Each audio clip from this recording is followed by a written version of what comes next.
जितना मॉडर्न जमाना उतने गरीब लोग। आपको यकीन नहीं होगा, लेकिन जमीन जायदाद के मामले में आपके बच्चे और उनके बच्चे और भी गरीब होते जा रहे हैं। वो कैसे? चलिए आज मैं आपको एक सिंपल फैक्ट और कैलकुलेशन से समझाने वाला हूँ, जिससे आपको पता चलेगा कि आप कितने अमीर हैं, लेकिन आपके बच्चे और उनके बच्चों की पीढ़ी कितने गरीब होते जा रहे हैं। क्योंकि आज आपके पास जितना है उतना आपके बच्चों के पास नहीं होगा। नॉर्मली लेते हैं, मान लो आज आपके घर वालों के पास 1 एकड़ जमीन और 5 कमरों के घर उठाने जितनी जमीन है और 5 कमरे का घर है, और आपके पिताजी की मंथली सैलरी 20,000 है। और आज की हालत तो आपको पता ही है, इतनी महंगाई में 20,000 से केवल घर चलता है और उतने में केवल जरूरतें पूरी होती। मान लो आपके पढ़ाई के फीस के लिए आपको पैसों की जरूरत है, या फिर और किसी कारणों के लिए जैसे मेडिकल खर्च और वगैरह वगैरह,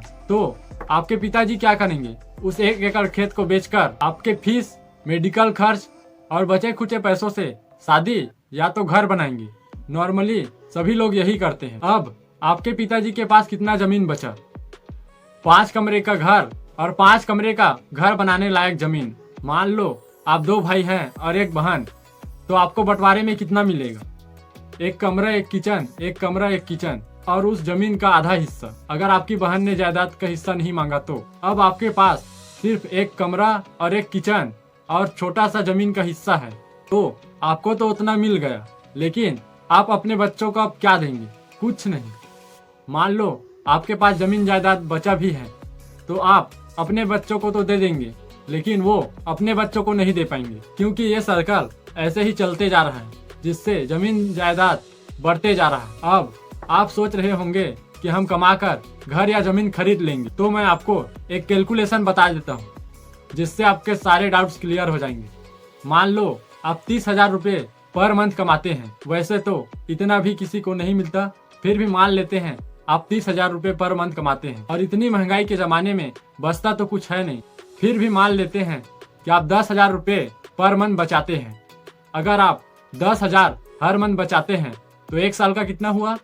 1,20,000। मान लो आपने 10 साल तक ऐसे ही हर मंथ 10-10 हजार रुपये बचाया, तो 10 साल बाद आपके पास 12 लाख रुपए होंगे, जो कि बहुत ही कम होता है।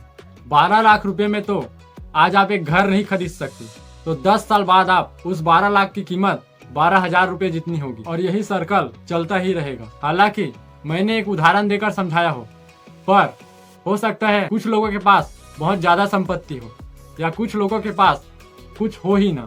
चाहे आज जिस भी स्थिति में है, चाहे अमीर हो या गरीब, आपका जमीन जायदाद ऐसे ही बढ़ता हुआ जाएगा, जिससे आपके बच्चे या उनके बच्चे गरीब होते चले जाएंगे। और आज के टाइम पे महंगाई इतना है कि आप जमीन खरीद नहीं सकते।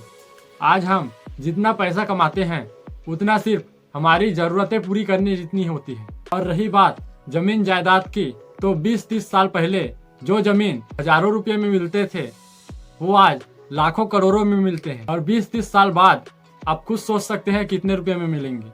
ये तो फिर भी कुछ नहीं है। मेन प्रॉब्लम क्या है पता है? आने वाले टाइम पे आपके पास पैसा होते हुए भी आप जमीन नहीं खरीद पाएंगे, क्योंकि जमीन का रेट तो रहेगा ही, जमीन अमूल्य हो जाएगा, जिसके कारण जिसके पास होगा वो भी नहीं बेचेगा। क्योंकि जैसे जैसे जनसंख्या बढ़ते जा रहा है, वैसे वैसे लोगों के लिए क्षेत्रफल भी छोटा होता जा रहा है। आप देखना, जब आप छोटे रहे होंगे तो जिस जगह पर कुछ नहीं रहा होगा, आज उस जगह पर कुछ न कुछ बन गया होगा। आई एम श्योर कि ये वीडियो आपको समझ आया होगा।